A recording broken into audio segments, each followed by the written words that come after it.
Good morning and welcome to 19th Valentine week of Luurve, where I discuss probably 7 topics to do with the romantic love and other kinds of love. What I wanted to start with was the idea that there are different kinds of love and what those are. Now, the thing about this is it is very reductivist to do this. And obviously there are other ways of looking at it, like for example Jean-Paul Sartre's way of looking at love as the desire to possess another's freedom as freedom. And it will obviously be an oversimplification and remove a lot of it. But basically there is the triangular theory of love, which is that there are basically, including non-love, there are 8 forms of love with various combinations of passion, intimacy and commitment. Now, first of all, there is non-love. That is indifference. I just saw somebody walk past. I have no idea who they are. I don't love them. I feel really indifferent about them. It can also include hatred, of course, which is another issue. So that's the kind of thing with non-love. You don't have any passion, any intimacy, or any commitment. Next one along, pragma. Pragma is pragmatic love, love that is realistic and consists of commitment without intimacy or passion. I actually quite like this idea of love. I think that's actually really good. I think maybe intimacy can be quite invasive to some people. Passion can overcome people and make them feel, oh my god, sort of thing. So that's another one. Okay. The next one along is Ludus. Ludus is intimacy without passion or commitment. Ludus is playful love, hence the name. So it's the kind of thing that's sort of slap and tickle, messing about with casual girlfriends or boyfriends and not sort of really being bothered about that. And that being equal on both sides, hopefully.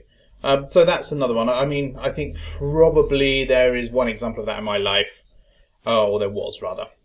The next one along is Storge. Storge is actually my favourite form of love. Storge is the kind of love you have between family members and also friendship, where there is intimacy, commitment and no passion. Now, I'm keen on that because I think that you can be very detached in terms of passion. You can really go for what is good for that person and so forth and in their interests. So that's good. Next one along is infatuation or limerence, as Dorothy Tenoff has put it. I've got another video on that, which is here. Now, infatuation is passion without intimacy or commitment.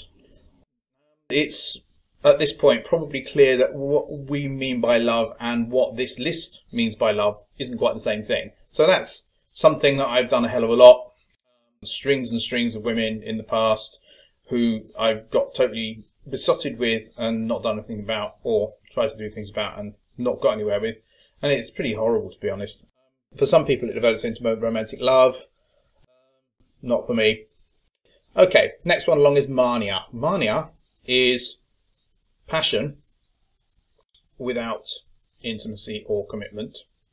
No, so without intimacy but with commitment. In other words, you are obsessed with a person, you can't stop yourself. This is actually more me than the infatuation thing, because the obsession was the problem. It just sort of took me over completely and it was really nasty, and I recognised it as unhealthy in myself, but I didn't really feel I could do anything about it.